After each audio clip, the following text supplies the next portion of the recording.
ሰላም ሰላም እንዴት ናችሁ? እንኳን ወደ ቻናሌ በሰላም መጣችሁ። ዛሬ ደግሞ በሌላ ቪዲዮ መጥቻለሁኝ። ዛሬ እኔ እንዴት አድርጌ በቤቴ እንጀራ እንደመጋገር አሳያችኋለሁኝ። አይኖ ብዙዎቻችሁ እንጀራ ያወጣልኝ ምናምን ትላላችሁ።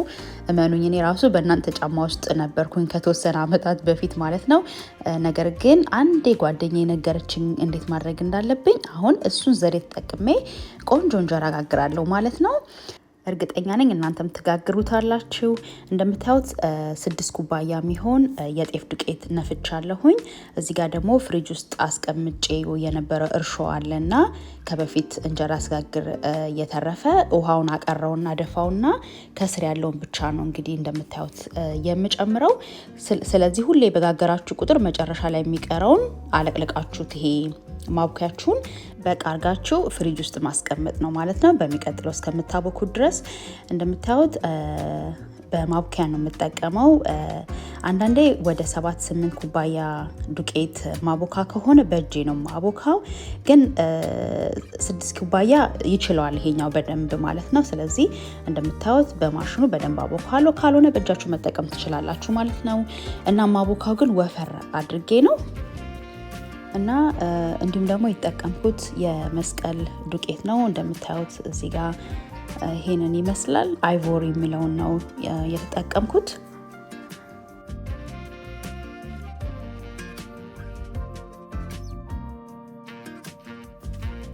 እንግዲህ እያየው ውሃ የሚያስፈልገው ከሆነ ውሃ እየጨመርኩኝ ወፈር ባለ መልኩ አቦካለሁ ማለት ነው። እንደምታዩት ማቡካዬ አነስ ያለች ስለሆነች ብዙ ሊጥ መያዝ አይችልም። ስለዚህ ለዛ ነው 6 ኩባያ የተጠቀምኩት። በእጄ ግን ሲሆን እንደነገርኳችሁ 7ም 8ም 9ም ኩባያ መጠቀም እችላለሁ ማለት ነው።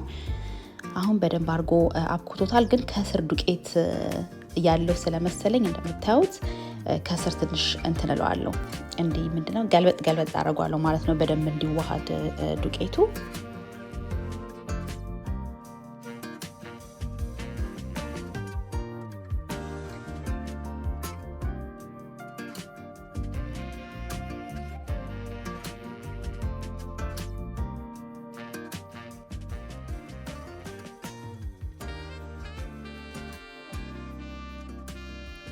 በመቀጠል እንደምታዩት ማቡካያው ላይ ገለብጠዋለሁኝ።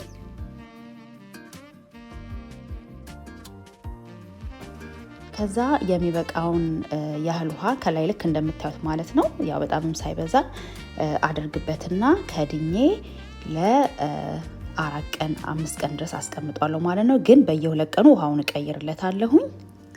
በየ2 ቀኑ ብያችሁ ነበር። ይሄ 3ኛው ቀን ነው። እሺ ትናንትና አልተመቸኝም ነበር፣ ውሃውን አልቀየርኩለትም። ይሄ 3ኛው ቀን ነው። እንደምታዩት ይሄን ይመስላል። ከላይ አነሳውና እንደምታዩት ንጹህ ውሃ አረግለታለሁኝ። ግን በየ2 ቀኑ ውሃውን ቀይሩታል፣ በለዚያ የሆነ ሽታ አለው። እዚህ አሜሪካ ሀገር እንደዛ ነው። ምንም እንደሆነ አላቅም፣ ከውሃ ይሆን አላቅም። የመቆምጠጥን ባህሪ ስለሚኖረው ባቆያችሁት ቁጥር ውሃውን መቀየሩ ጥሩ ነው። ከዛ ልክ በ5ኛው ቀን ማለት ነው አብሲት እንጥላለን። እንደምታዩት ከላይ ያለውን ውሃውን አቅሬ ደፋውና ከላይ የሆነ ምን እንደሆነ አላቅም፣ ብቻ ግን ከላይ የሆነ ሊጡ እንትን ማለት ባህሪ ያለውና እሱ እንደምታዩት በጭልፋ ነገር አነሳዋለሁኝ። ከ6 ቀንም 7 ቀንም ማቆየት ትችላላችሁ። ግን ባቆያችሁ ቁጥር ያው በደንብ እየቦካ ነው የሚሄደው። ግን እንዳይቆመጥጥባችሁ ከፈለጋችሁ ግን ያው በ5 ቀን ምናምን መጋገር ትችላላችሁ። ግን በቦካ ቁጥር እንጀራው ያምራል ይባላል። እንጀራው እያማረ ነው የሚሄደው፣ መቆምጠጡን ትንሽ እንትን ካላላችሁት ማለት ነው።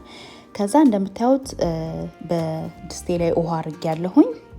እሱ ላይ ሊጡን አደርገዋለሁ ማለት ነው። እኔ አብሬ ነው ማንተከትከው ላብሲት እንጂ ውሃውን አንተክትኬ ሊጡን አላረግበትም ስለሚጓጉልብኝ።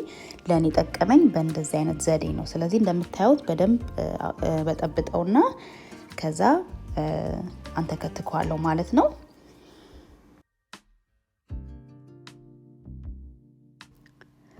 ትንሽ እስከሚወፍር ድረስ እንደምታዩት አማስለዋለሁኝ። አለበለዚያ ዝም ብላችሁ ከተዋችሁት ከስር በጣም ይጓጉልባችኋል። አንዴ ግን መንተክተክ ከጀመረ አይጓጉልም ማለት ነው።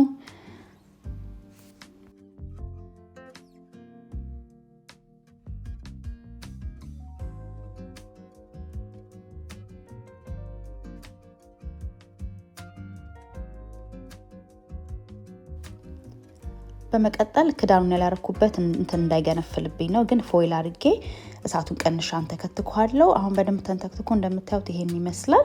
ዳርዳሩ ራሱ እንትን ብሏል፣ ቅርፍፍ ነገር ብሏል ሊጡ ከመንተክተኩ የተነሳ አብሲቱ ማለት ነው። ከዛ ትንሽ ቀዝቃዛ ውሃ አረግበትና በቃ ደጃ ቆየዋለሁ ማለት ነው በጣም እስከሚቀዘቅዝ ድረስ። እዚህ ጋር የቀረጽኩት መስሎኝ ነበርና ሳልቀርጽ ነው ለካ ዝም ብዬ ስልኬን እንትን ያልኩት ያበራሁት። እንደምታዩት እዚህ ጋር 1 ኩባያ የጤፍ ዱቄትና ትንሽዬ አብሽ ለቃ ነው ማለት ነው። ትንሽዬ አብሽ አድርጌበታለሁ ነፍቼ ማለት ነው።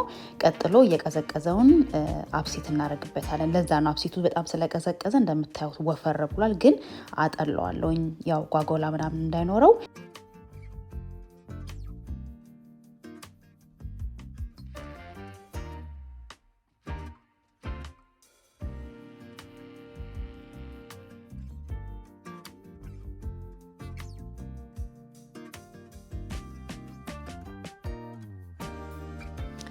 ከዛ በመቀጠል በደንብ አድርጌ በዚህ በመምቻው እመተዋለሁ ማለት ነው። ማሽናችሁ የሚችልላችሁ ከሆነ በማሽናችሁ መምታት ትችላላችሁ፣ ወይም ደግሞ ግማሽ ግማሽ እያረጋችሁ። እኔ ሰነፍ ስለሆንኩኝ አሁን በእጄ የምመታውን እቃ ከማነካካት ብዬ።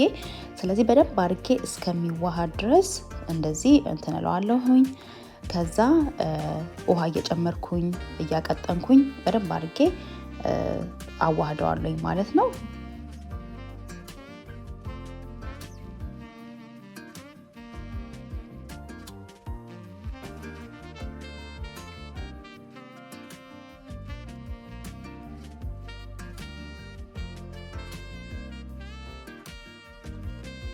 አሁን እንደምታዩት እዚህ ጋር ልክ እንደሚጋገር አድርጌ ነው ያቀጠንኩት። በደንብ ተዋህዷል ማለት ነው። ስለዚህ ይሄንን እንግዲህ ነገ ነው መጋግረው፣ አሳድሬው ነገ ጋግረዋለሁኝ። ነገ ደግሞ ስመጣ ምን እንደሚመስል አሳያችኋለሁኝ ማለት ነው።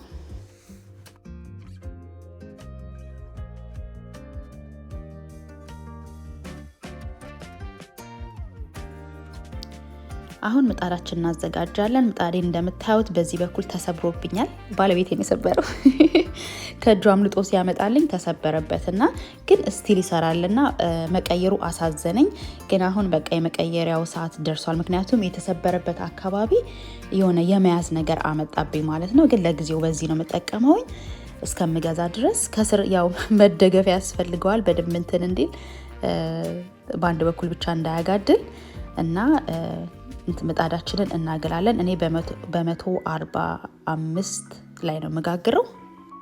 ቀጥሎ እንደምታዩት ሊጣችን ውሃ አቀሯል። ስለዚህ በጎድጓዳ ሳህን አድርጌ አጠለዋለሁኝ።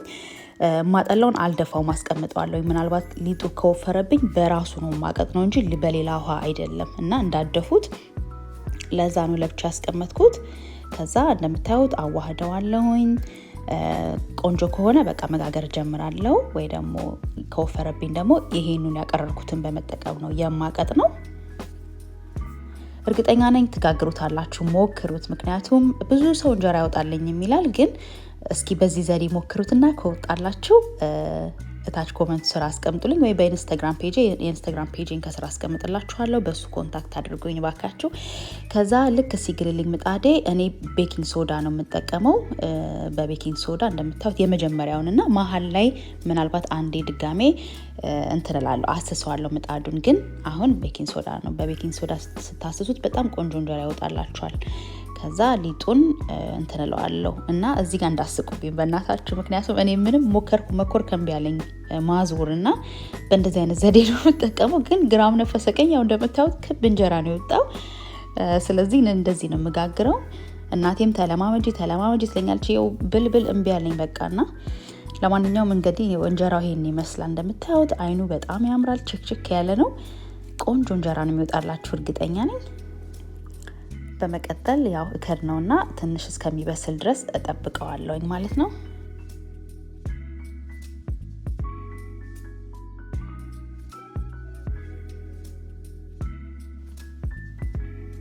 እና ቅድም እንደነገርኳችሁ በወደቀበት ቦታ ትንሽ የመያዝ ባህሪ ያለውና እንጀራ በእጃችሁ ባትነኩ ይመረጣል እንዳይሻግትባችሁ ቶሎ። ግን እኔ ግዴታ አንዳንዴ እንደዛ ማድረግ አለብኝ። እንደምታዩት እንጀራው ቆንጆ ነው፣ በጣም ቆንጆ እንጀራ ነው የወጣው። ግን ጥጉ ላይ እንደምታዩት ይዟልና አይ ቲንክ በቃ አበሻ ቤት መሄድ አለብኝ አዲስ ምጣድ ለመግዛት። ይሄንን ባይሆን ለዳቦ ምናምን አደርገዋለሁና ለመጣል ደግሞ አሳዘነኝ። ግን በቃ ምንም አማራጭ የለኝም።